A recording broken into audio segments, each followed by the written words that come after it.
বিক্ষোভকারীরা ছিলেন বিভিন্ন বেসরকারি বিশ্ববিদ্যালয়ের শিক্ষার্থী। তারা নতুন ছাত্র সংগঠনের কমিটিতে তাদের সঠিক প্রতিনিধিত্ব চান। বেসরকারি বিশ্ববিদ্যালয়ের শিক্ষার্থীরা বলেছিলেন, কমিটিতে ঢাকা বিশ্ববিদ্যালয়ের শিক্ষার্থীদের প্রাধান্য দেওয়া হয়েছে। বিক্ষোভকারীরা বৈষম্য বিরোধী ছাত্র আন্দোলনের সাবেক সমন্বয়ক রিফাত রশিদকে আরও গুরুত্বপূর্ণ পদ দেওয়ার দাবি করছিলেন। ঢাকা বিশ্ববিদ্যালয়ের শিক্ষার্থী রিফাত রশিদকে নতুন ছাত্র সংগঠনের কেন্দ্রীয় কমিটির জ্যেষ্ঠ যুগ্ম সদস্য সচিব করা হয়েছিল। মারামারি ঘটনা তদন্তে কমিটি রিফাত রশিদের পদত্যাগ। বাংলাদেশ গণতান্ত্রিক ছাত্র সংসদের আত্মপ্রকাশ ঘিরে বুধবার বিক্ষোভ ও মারামারির ঘটনা পরিকল্পিত কিনা তা খতিয়ে দেখতে 3 সদস্যের একটি তদন্ত কমিটি গঠন করা হয়েছে। নতুন এই সংগঠনে আজ বৃহস্পতিবার বিকেলে ঢাকা বিশ্ববিদ্যালয়ের মধুর ক্যান্টিনে সংবাদ সম্মেলনে এ তথ্য জানিয়েছেন নতুন এই ছাত্র সংগঠনের নেতারা। বাংলাদেশের গণতান্ত্রিক ছাত্র সংসদের কেন্দ্রীয় কমিটির আহ্বায়ক আবু বাকের মজুমদার সংবাদ সম্মেলনে কথা বলেন। তিনি জানান, 3 সদস্য বিশিষ্ট তদন্ত কমিটিতে তাহমিদ আল মুদাসির চৌধুরী, তৌহিদ সিয়াম ও নাইম রয়েছে।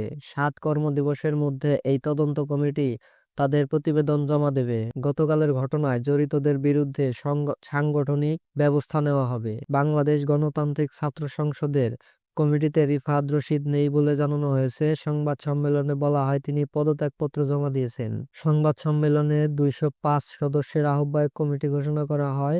এর একটি বড় অংশ ঢাকা বিশ্ববিদ্যালয়ের বাইরে অন্যান্য বিশ্ববিদ্যালয়ের শিক্ষার্থী বলে জানানো হয়েছে। পরবর্তী সময়ে করা হয়েছিল। সারা দেশব্যাপী সংগঠনের কমিটি ঘোষণা করা হবে বলে গণতান্ত্রিক ছাত্র সংসদের নেতারা জানিয়েছেন। বৈষম্য বিরোধী ছাত্র আন্দোলনের সাবেক সমন্বয়কদের উদ্যোগে গতকাল বুধবার বিকেলে নতুন এই ছাত্র সংগঠনের আত্মপ্রকাশ ঘটে। ঢাকা বিশ্ববিদ্যালয়ের মধুর ক্যান্টিনে সংবাদ সম্মেলন করে নতুন ছাত্র সংসদের কেন্দ্রীয় ও ঢাকা বিশ্ববিদ্যালয় শাখার আংশিক কমিটি ঘোষণা করা হয়। কমিটি ঘোষণাকে কেন্দ্র করে ঢাকা বিশ্ববিদ্যালয়ের 2 পক্ষের পাল্টাপাল্টি স্লোগান, বিক্ষোভ, ধস্তাধস্তি এবং পরে অন্তত 2 দফা মারামারির ঘটনা ঘটে। মারামারিতে আহত অন্তত 2 জন ঢাকা মেডিকেল কলেজ হাসপাতালে চিকিৎসা নেন। তারা হলেন ঢাকা বিশ্ববিদ্যালয়ের শিক্ষার্থী মিশু আলী ও আকিব আল হাসান।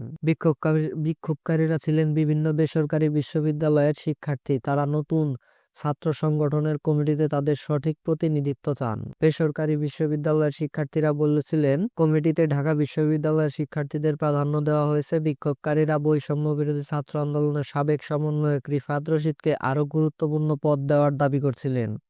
ঢাকা বিশ্ববিদ্যালয়ের শিক্ষার্থী রিফাত রশিদকে নতুন ছাত্র সংগঠনের কেন্দ্রীয় কমিটির জ্যেষ্ঠ যুগ্ম সদস্য সচিব